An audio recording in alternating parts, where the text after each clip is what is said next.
नमस्कार. आज आपण संक्रांत स्पेशल तिळगुळ आणि शेंगदाण्याची चिक्की किंवा शेंगदाण्याची वडी ही रेसिपी बघणार आहोत.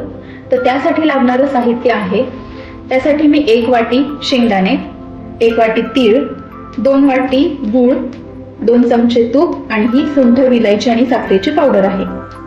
मी कढई घेतली, तर गॅस चालू करते. त्यामध्ये आपण शेंगदाणे भाजून घेऊया.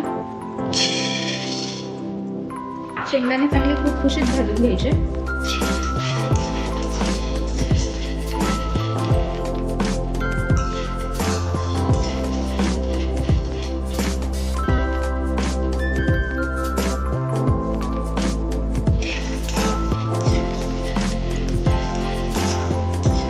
शेंगदाणे चांगले खुसखुशीत भाजल्यानंतर ते आपण बारीक करून घ्यायचे. शेंगदाणे चांगले भाजले, तडतड असा आवाज येतोय आणि शेंगदाणे भाजल्यावर एक वेगळा वास येतोय. त्यावरून आपण ओळखू शकतो की शेंगदाणे चांगले भाजले. तर आता आपण शेंगदाणे काढूया.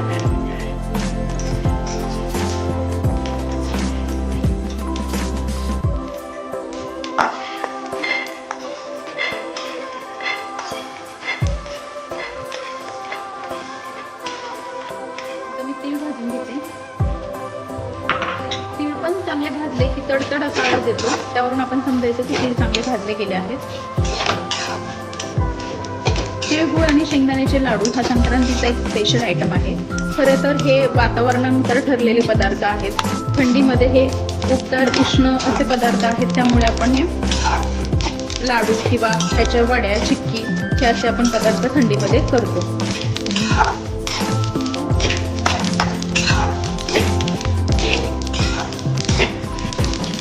आवाज यायला लागलाय, थोड्या वेळाने करते.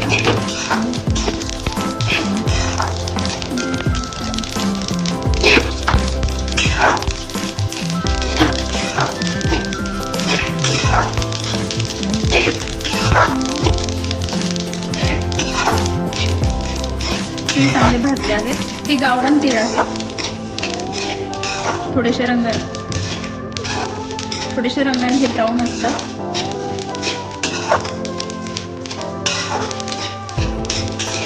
काढून घेऊया.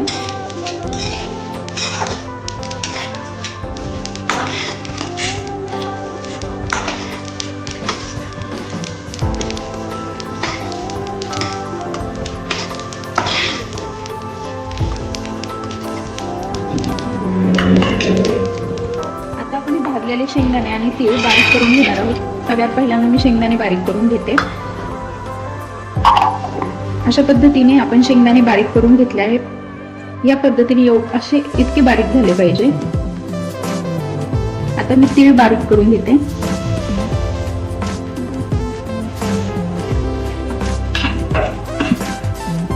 तीळ बारीक करून घेतले आहेत.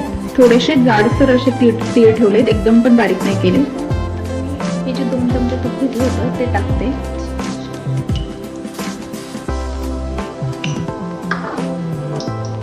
आता ह्याच्यामध्ये मी 2 वाट्या गूळ टाकते. ह्याच्यामध्ये मी 2 वाट्या गूळ टाकते.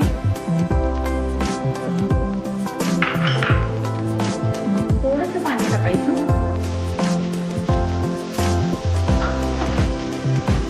आणि गूळ चांगला शिजू द्यायचा.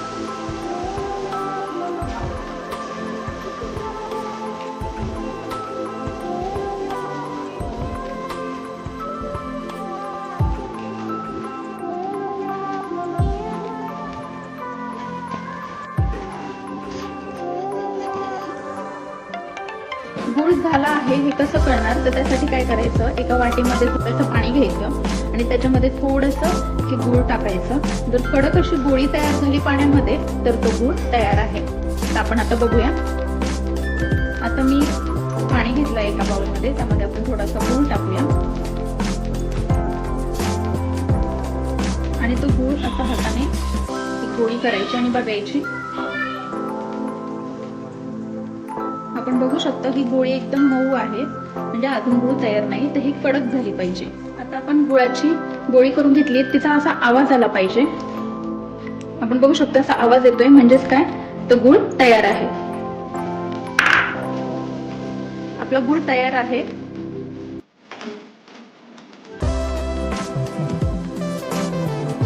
त्याच्यामध्ये मी हे सगळं शेंगदाण्याचा कूट, भाजलेले तीळ आणि सुंठ विलायची पावडर टाकलेली. आता हे मी चांगलं हलवून घेणार आणि एका ताटात ती काढणार.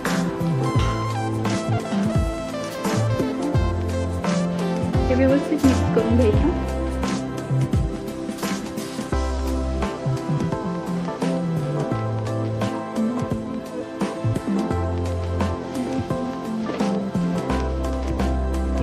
मिक्स करून घ्यायचं आणि एका ताटामध्ये तूप लावून घ्यायचं आणि लगेच काढायचं आणि हे गरम असतानाच ते पसरून घ्यायचं. आता ह्या ताटाला मी तूप लावून घेतलं आहे. आता हे सगळं मिश्रण ह्याच्यामध्ये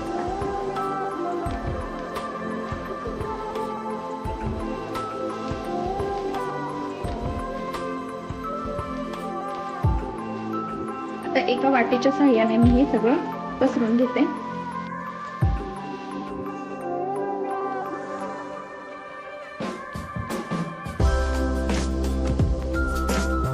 गरम असतानाच हे पसरून घ्यायचं किंवा तुम्ही पोळपाटावर ठेवून लाटण्याच्या सहाय्याने देखील हे करू शकता.